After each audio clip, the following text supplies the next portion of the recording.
Here's our summary video for week 10. Hi, I'm Dr. Peter Minke. This is Minke Wellness. And we have been starting into our digestive system. And this week, what we did was spend a little bit of time with the stomach, talking about the stomach itself. Then we went into posture. Then we talked about the supplement program for the month.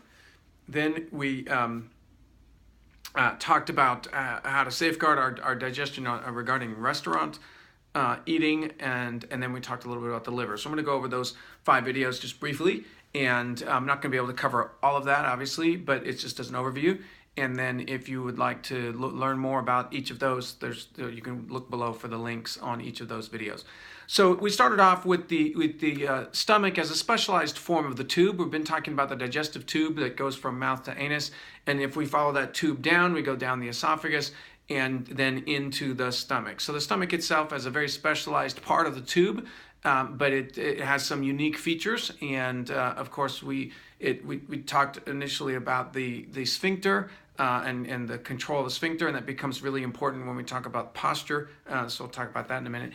But the control sphincter at the top of the stomach. But as we get into the stomach, we start to make a connection to the two or three very important aspects as we do some breathing and breathe into the stomach. And if there's food in there, we've got the digestive process happening in the stomach, and that starts out with this stomach acid, and then it starts to produce the pepsin and break down proteins. So the two main digestive components of the stomach, there's a lot more that goes on there, but it's the stomach acid and then the pepsin that starts to break down protein. So we have protein digestion, protein breaking down, and then the stomach acid. But before we kind of really want to get in tune with the acid, we want to make sure that the lining is protected by that mucus. So there's a really thick mucus that the stomach produces to protect the lining of the stomach against its own acids. And of course, if we don't have a good lining there, or that mucus, it starts to break down, we get an ulcer, and that stomach acid can start breaking down and irritating the lining of the stomach, and that can be extremely dangerous and painful. So we want to breathe in and activate the lining of the stomach and make sure that it's producing all this wonderful good mucus to protect itself.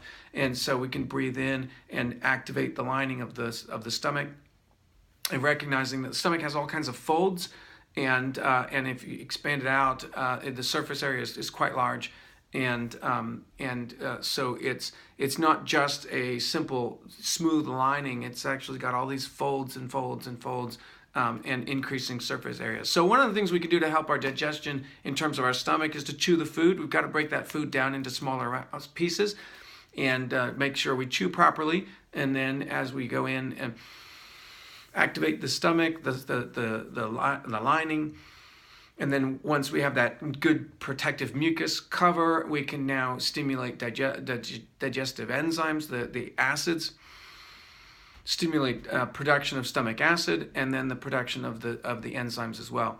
And then we break down the enzymes so that break down that protein. So there's a lot of mixing and churning that happens in the stomach. So just getting in tune and in touch with that. But we're not, that's about all we're going to spend time on for the moment.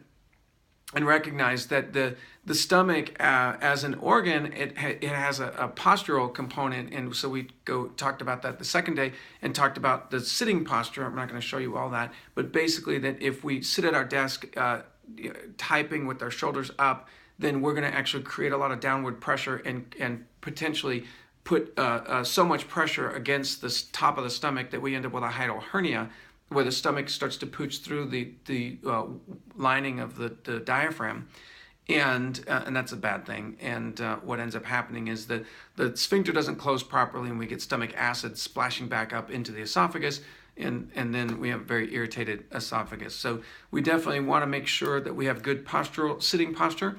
So watch the video and all the instructions on that.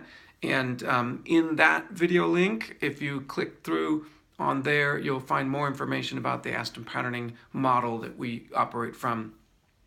Excellent work by Judith Aston, talking about sitting and a lot more information than what I'm giving you.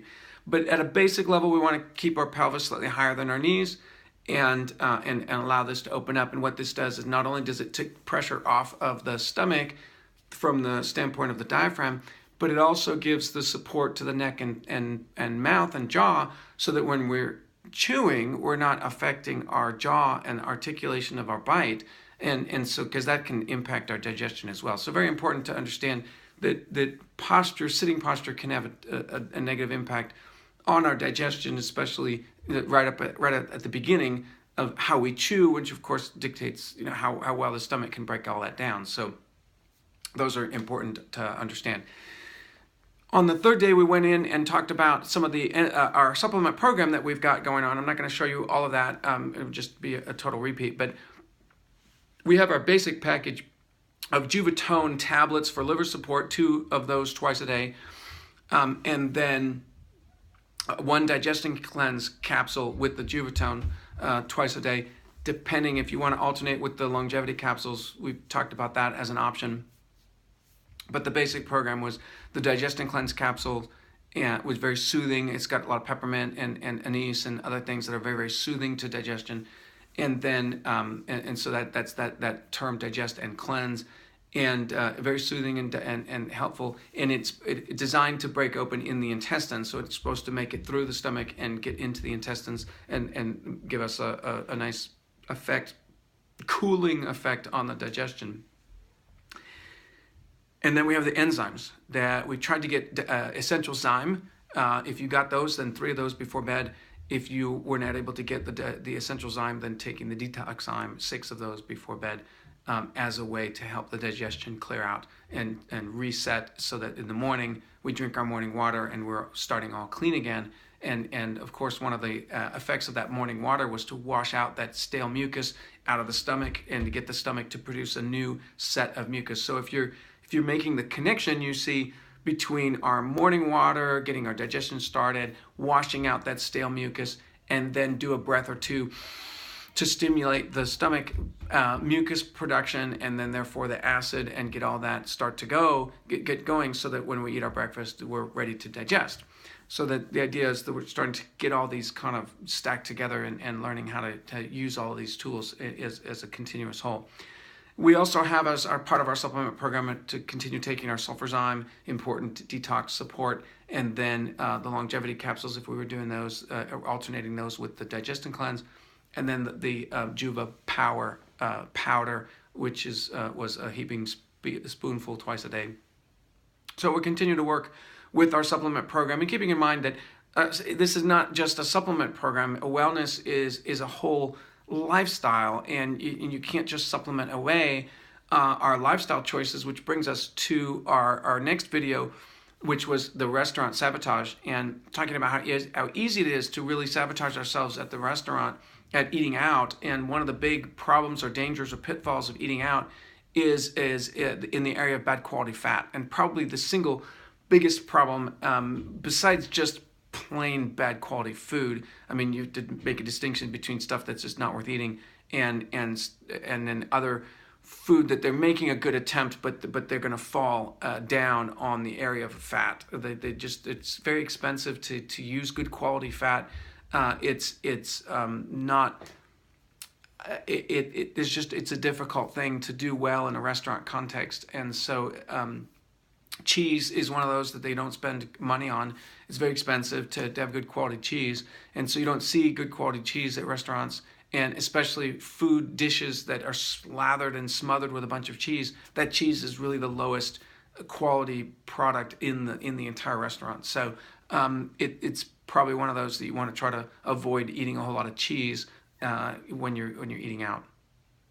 But the bad quality fat is going to get you every time, and there's no substitute. It's not one of those situations where you can just say, well, I don't mind eating out occasionally and lighten up. I don't want to think about it, so I just magically, and I've seen people do this. No, I have major problems with my life. I have major problems in my health, but I'm just going to go ahead and eat out because that's what we're doing right now, and we're eating out. And what we do when we eat out is we're very aware of choosing the good quality if we can, and if we can't, then we take a break from eating out, and you rest until your body has recovered from the damage that you've done eating out. So you don't just pile it on one after another and just eat out again and again and again, so that just eventually the body just shuts down and says, okay, fine, you're not serious about health, so why should I be? And that happens. And you go back into a toxicity mode where you're just piling in more toxins, and you've switched back to outside of cleansing and healing into just tolerating and putting up with. And so the body just goes into this shutdown mode. And then as the weeks and months go on, you start having the effects of ill health that go back to, the diet and eating and what you've been doing to your body. So this idea of restaurant sabotage, I'm not trying to say you can't eat out, but I'm trying to help you understand that if you do end up eating out and you do end up compromising your digestion, then don't eat out again until your digestion is back on track. In other words, you must do a little wait and a fasting, some pause, and you can always use enzymes, digestive enzymes, to help that process. So the last part of our summary for the week is to learn to fire up the liver. And that would be great after eating at the restaurant. But to really get back in touch with the liver and use the liver as think of the liver as a furnace that's there to burn up and clear out all the yesterday's toxins. If whatever we ate digestively, our food breaks down and it has either a lot of soot in it. So we talked a little bit about food that burns clean versus food that burns dirty, and almost all animal products burn dirty. So important to understand that the more bean sprouts and rice and cabbage that we eat, the cleaner it's going to burn. Also, that's why you end up getting hungry more after that, because it's not so dense. It's less dense food. It doesn't burn. It burns cleanly. It doesn't have a lot of residue. On the other side, the heavier foods, things like cheese or meat and dairy products, are heavier, but they also have a lot more soot, a lot more smoke. So that when we do metabolically, when we break these down and burn them, we have a lot more problems, a lot more grunge that comes with it. So as we do the breathing, firing up the liver, firing up the furnace, really getting it hot, and having it burn cleanly, and encouraging it to do the burning, and then let the smoke exhale out and let that go down into the bowel and exit out. We want to get rid of that. We don't want that hanging around in the bloodstream or in the lymphatics, and we don't want it hanging around the liver either. So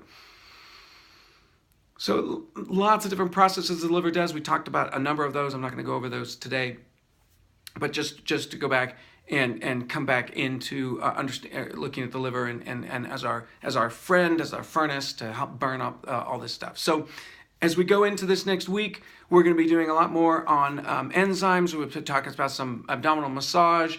We'll talk about the pancreas, the duodenum, some more absorption, just getting a little bit more into the pieces of the system of our digestion, and then we'll continue on using our supplements. We'll do some of the massage, digestion massage with our essential oils. So we look forward to that. Okay, happy wellness. I hope you've had a great week, and we'll see you next week.